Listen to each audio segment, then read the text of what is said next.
Okay. Welcome to another Bitch Project podcast with me, Ruth Rassool, and my friend and colleague, Deems Morrione. Friend first, but colleague second. So how are you doing as a colleague? As a colleague, I'm tired and want the semester to be over. But as a friend, I am here and ready to talk about fashion. Yeah, because that's much better than talking about the impending end of the semester, because that's too stressful and too crazy right now. So we were talking about the Met Gala, which was supposed to be held at the beginning of May. It was, well, maybe we should talk about what the Met Gala is, because perhaps not everybody knows. I mean, I think a lot of our followers know, but I think probably not everybody does. And, you know, that it's a benefit, you know, as any good costume ball should be, to benefit the Metropolitan Museum of Art's Costume Institute in New York City. And so every year they have this gala, and it has a theme. And if you are invited, you have to dress up according to the theme. And designers always go all out. They give us some crazy, fantastic stuff. And they always meet the theme.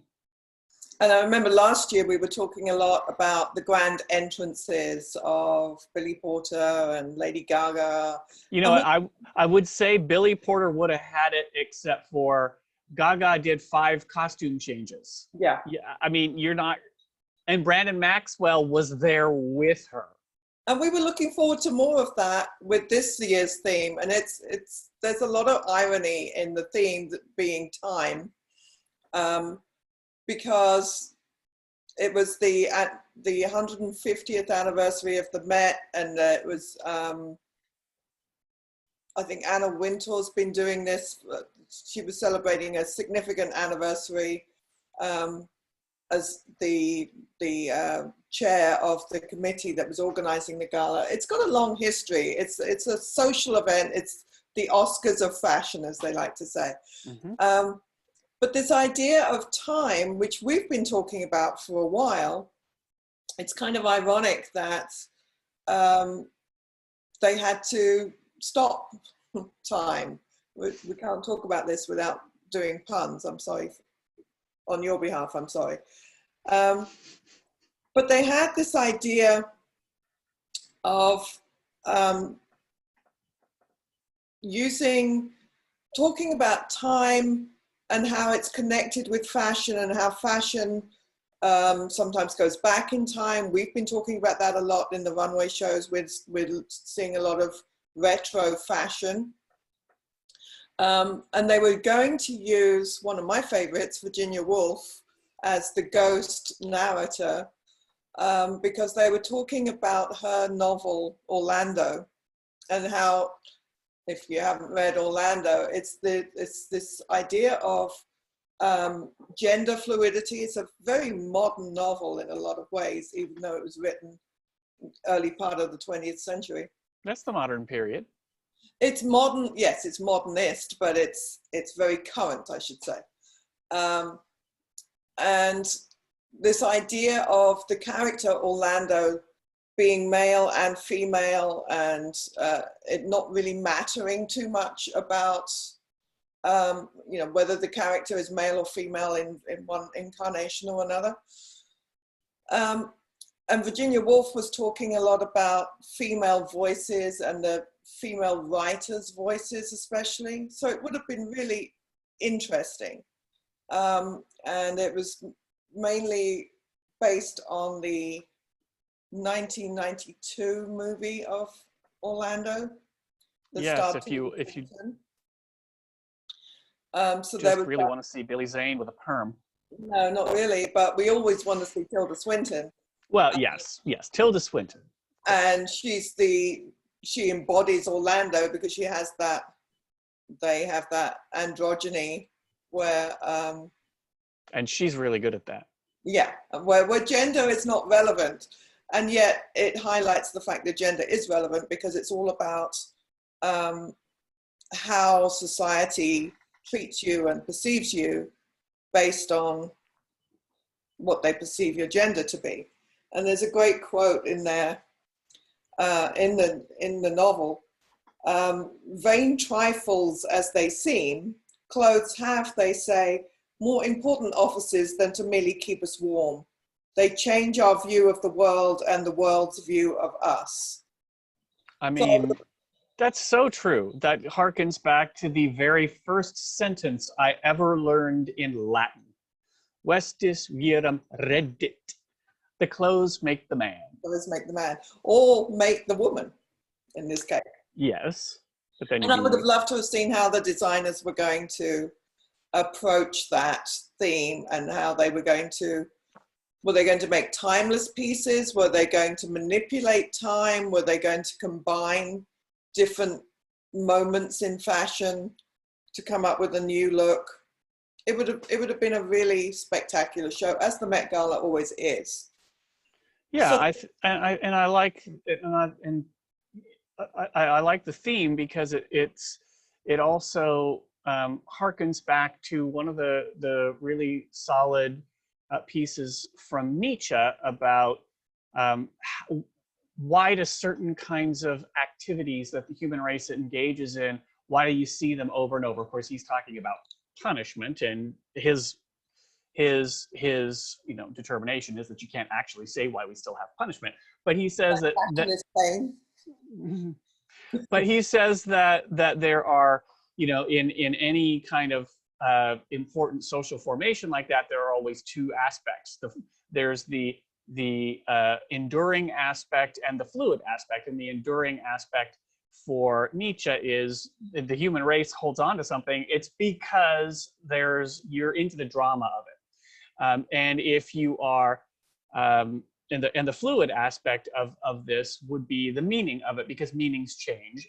And as I was saying before, you might see there's going to be a very different reception of sort of bell bottoms and flares in the 1970s versus their retro productions in the 90s. But today, using flares and bell bottoms is even different, because it's not even an exciting retro move, because it's been done. So now it's just another pastiche that gets recycled through. So it's an even different thing now than it was in the 90s. But people still want a good bell bottom. So are you saying that Nietzsche was talking about Berlin fashion? The endurance of Berlin fashion? Berlin fashion? No. It's the first German city I could think of. Yeah, Nietzsche didn't spend a lot of time thinking about the Germans. If he could avoid it, he'd be much happier talking about the French. So I think he'd rather be at the couture shows. Although I can imagine Nietzsche in a little black latex or pleather. Oh, I'm quite sure we could have seen that. Yeah. I mean, he did die of syphilis. And there was that horse thing as well. That's all I remember about Nietzsche, is the horse. He was sad about the horse. And also I remember that his writing changed his style of writing changed when his friend sent him a typewriter. Oh, yeah. Because his diction became more truncated and what have you. It's kind of like tweeting, and how that destroys the flow over time. But I wonder what now. They did try and resurrect some of the Met Gala, and they had a few events in early May that was streamed live, and that gave us a little bit of a fix, but not really enough. So how are we going to go forward in time and see what the designers come up with? Is there going to be a Met Gala 2021? Well, I think there will be a Met Gala 2021. I think but I think it will be very different from how things have been done in the past. And I think, as you were saying, that because of what they have been describing as digital capitalism, and that 24/7 marketplace that's everywhere all the time, and all of us are not just interpolated into it, but we are regularly participating in it all the time. Yeah. And so you get a kind of social and political and commercial imminence where you have everything available all at once. So it is kind of getting to the kind of Orlando notion of time. You are kind of, although they progress over time, for us it's not really going to look like that because we're faced with all of it all at once. So you get, and I liked what you had an idea about discussing the seasons, how that's going to change. Yeah, because I can see how designers are going to be faced with what they're already faced with, this issue of this digital capitalism 24/7. It's distorting and blending the seasons. It's distorting and blending time. So we've already commented on this for the last couple of years, that all of a sudden there used to be spring and fall collections, and now and then they snuck in a little resort wear, and we thought, well, where do we put this? Where, they're producing collections for so many pre-fall and bridal, and right. And menswear, which used to be separate, well, and still isn't for some collections. So we're blending seasons, we're blending collections over time, and then we're also blending the gender, which, why did that take so long? Why weren't we blending gender in the 90s? Because they did, but it was just Gautier. Yeah, but he was still having to call it a women's wear collection or a menswear collection. Yeah. Now, we were looking at Burberry, Versace, yeah. Lots of them are doing it now. And it makes perfect sense. Because, unless you're talking like a couture level menswear, like Dior Homme or something like that, where you're gonna pay, multiple thousands of dollars for a suit, like not just, oh, that's a nice suit, I paid a couple of grand, but like couture level stuff. Yeah. That probably does deserve to be, but you could probably dissolve menswear altogether and put like ready-to-wear menswear in the ready-to-wear lineups, and then if you had like an elevated version of that, just put it in couture. Maybe the distinctions will not be menswear or women's wear. It will just be ready-to-wear, couture. Maybe we'll have sportswear now. Resort wear, maybe.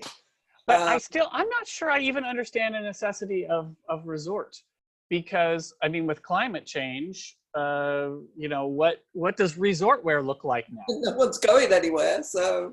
And with COVID-19, nobody's going anywhere. So you have climate change making everything very different from how it used to be, and now we're all stuck indoors. So do you need to have great travel and hiking pants for this and that, and and then go from day to night? Like, do you need a dress that you can wear during the day that goes to night on vacation? There must have been a commercial reason for it that makes no sense to us, because we're just looking at the artistry of it. But I don't know how that will survive. I think for the designers and for the fashion houses, it will be more about how they deal with this time. It's not even a constraint, it's a burden of time that they have to be producing, and because customers need to be able to see things 24/7. It's not, here's the season, this is when you shop.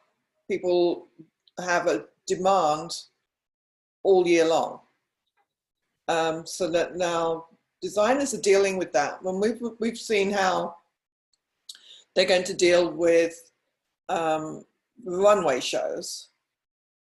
And I think we're going to see a difference in the way that the museums and the galleries also deal with this. How we gather together somehow. Part of it will be audience driven, where we say, oh, I want to go on a virtual tour. I want to see that Met Gala. I want to see that Met exhibition. And I want to do it at 2 a.m. And I can just do that because it suits me, because I'm awake anyway. Well, or it could be just what time zone you're in. Yeah. And yes, and we can go and look at the Victoria and Albert Museum. We could do it now, even though it's closed. And I think, so that would be one part of it, the audience-driven part. And then there will be another part that they were doing as a response to postponing the gala, where they say, we're going to have some event at this time. You're welcome to come and view. And it will be perhaps a little more interactive and include the audience. And maybe that's how the designers get back into the gala. They'll have some way of showing off their designs, because we can't miss out on that. No, and I think that's one of the things that I've always wanted to see in fashion are these kinds of interactive moments where you have a designer being able to talk about the collection. I mean, instead of just like the liner notes they give out and the brief little speech they give at runway shows, like, why not have something where you can ask them questions, or where they maybe just talk about it a little bit? Like, they don't have to have any prepared notes, or just like, what moved you to do this and what were you thinking, and maybe tie in some of your, what were you thinking?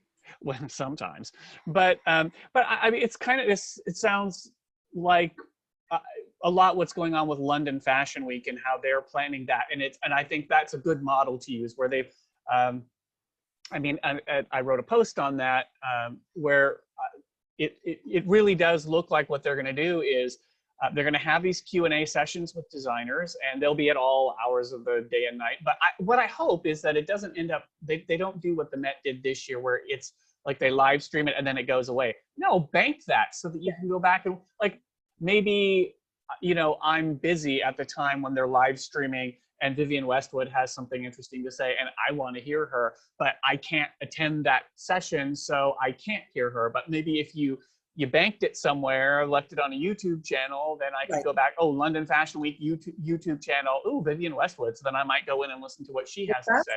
That's where they learn from the museum curators, isn't it? Who know how to curate a collection and have it there for people to view, catalogued and all that stuff that museum people do.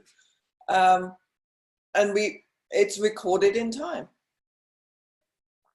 Yeah, and I always like it when they talk about their collections. I mean, not that, you know, if I'm hearkening back to Nietzsche, I do agree with him on the death of the author, so I don't necessarily need that information to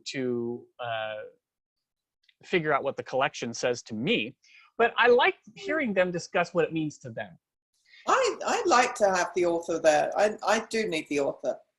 Well, as Nietzsche says, one does best to separate the author from the work. And I agree. Yeah, but do you really want to separate Virginia Woolf from anything? Yeah. I want the work to stand on its own. I want the work to be the word. But if the author's really good, then the work will stand. Yeah. The author eventually goes away, but you don't detach the work from the author. Yeah, you do. No, you don't. You have to, because if you don't, then you get these weird readings, like I sometimes get in theory classes, where somebody wants to say, oh, well, I heard this guy was OCD, so that means his theory means this. Or I heard this guy was, a wife abuser, so I can't take any of his theory seriously. Well, I'm sorry, but I'm going to go back to Nietzsche. One does best to separate the author from the work. In that respect, yes, but I think you can get some strange interpretations and readings if you don't pay attention to the author as well. But then you're assuming there's a truth to the text, and I'm not. Okay. You started to sound like my critical theory professor, which is not a good look. So you need to stop that now. Critical theory. I don't do When critical theory. when you were giving those bad examples, that's when you. Oh, bad examples, are they? I see. No, when you're saying that people say, "Oh, he's got OCD and whatever," Oh, yeah.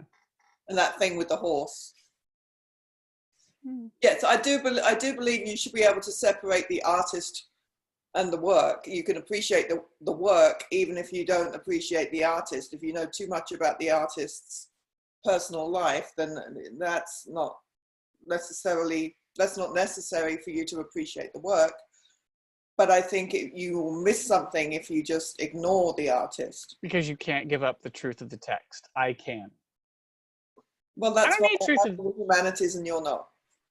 Well, okay, but here's where we meet, because I say on the first day of the theory class, same thing every day. There is no one correct interpretation of a text, but there are wrong ones. But the wrong interpretations are not defined by who you think the author was. The wrong interpretations are defined by what the text says. So it's text-based.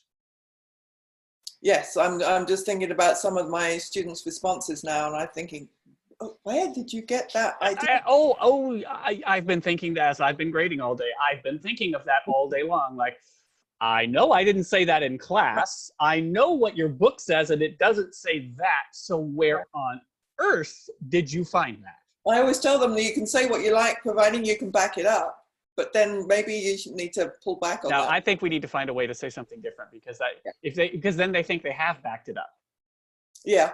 And it's like, oh no, but you haven't backed it up. Yeah. So I like the idea of having a Q&A with the designers, but it's maybe not for the same reason you like it, but because it's not going to change what I think of the collection, because the way I perceive what they do is not for them to say. So no. So I'm going to stick to that. But what I also but I don't want to lose sight of the fact that there is another side of the Met Gala that I don't want to lose, that I don't want us to lose sight of, which is everybody wants to see famous people in expensive clothes that are extremely uncomfortable so they can parade through like at a dog show for us. We want that dog show. We want to see them in pretty clothes that are uncomfortable, that they had to spend all day cramming into to wear for an hour and a half, and then walk into the bathroom and take the whole thing off and put jeans on instead. We want them to have that uncomfortable moment on the camera for us. You're actors, you're rich, play the part. I just like looking at the pretty things or judging. Well, okay, yeah, we want to see the pretty stuff too. I don't want them to suffer necessarily. Oh, but if you got to be willing to suffer for art. That's true. That's the punishment that Nietzsche was talking about. Oh, that doesn't even begin to cover the punishment that Nietzsche was covering her. But yes, okay. But the question though is how does this proceed? Because we have to deal with social distancing is probably going to be a norm for us for a while, if not forever. It is going to be with us for a while. I mean, even after the outbreak is contained, and hopefully that will be soon, but even after the outbreak is contained, we're still going to have lingering effects, and there's no vaccine available yet. And what did they say? We're 18 months out, 2 years out. So what are we going to do for the next 2 years? We can't just go run up and give somebody a hug on the street. No, you have to observe social distancing. That's going to be part of how we do things now. So that's going to change everything about art and cinema and music and how we consume all of these things. It's not going to be the same. So how do I get my awards show watching celebrities painfully sewn into clothes that don't really fit them? How do I get that part without, violating the social distancing rules? We can still force them into painful clothes, but we don't have to have a big crowd watching them live in the space. I think in some ways this will be they'll get a greater audience reach because it won't be determined by being in New York or being in Hollywood or being wherever all these other shows take place. So it will be, they'll come up with a new model, and it will be more, I hope it is more artistic. Yeah, I think it will be more artistic in some way, and we will. Because you could bring music in, you might be able to bring in dance. Maybe you could do sketches for some people. I mean, because if you think of how some runway designers do their shows, they're very theatrical anyway. Yeah. And you want, I mean, wouldn't you want to see like some of the fantastic stuff that Iris Van Herpen does on a runway, and then bring that into the Met Gala and maybe have her design something like that? Or look at stuff like that. Or what? You want a closer look at that. Yeah, yeah. Here's my pun. You want to take more time over viewing that. You just couldn't resist. It's inevitable. It's just there. It's asking to be done. Asking to be done. Puns are never asked. They are. Asking for anything. Well, let's see what comes up, what they come up with. I think it's time for everybody. I did it again. It's time. They're going to be evaluating how these events have taken place or not taken place, but how they've, what did they get out of the little live stream things that they did for the Met Gala? What are they doing for their runway shows? How are they adapting that? So it's going to take a little bit of time for them to evaluate what they need to hold on to and what they need to discard. And we'll come up with a newer model, which I think will be a lot more interesting, because nobody really wanted to sit in the front row or the back row of a runway and just have things whizzing past you. We can do that. I mean, they have so much more impact when you can see more of what's going on in the room. Yeah. I mean, I suppose there's some thrill for the people who are there, and you get to be a braggy influencer and talk about, oh, I was front row at Chanel. Okay, that's great that you were at front row at Chanel, but I think I got a better view of the show by watching it on YouTube than you did in the front row. It's like the difference between having fast food and having a nice meal that you take your time over. Mm. So the savoring, because we're all about savoring at the Bitch Project. Yeah. We're going to be okay. In time. Oh, and she did it again. She just can't resist it. These damn English professors. Ugh. You love us.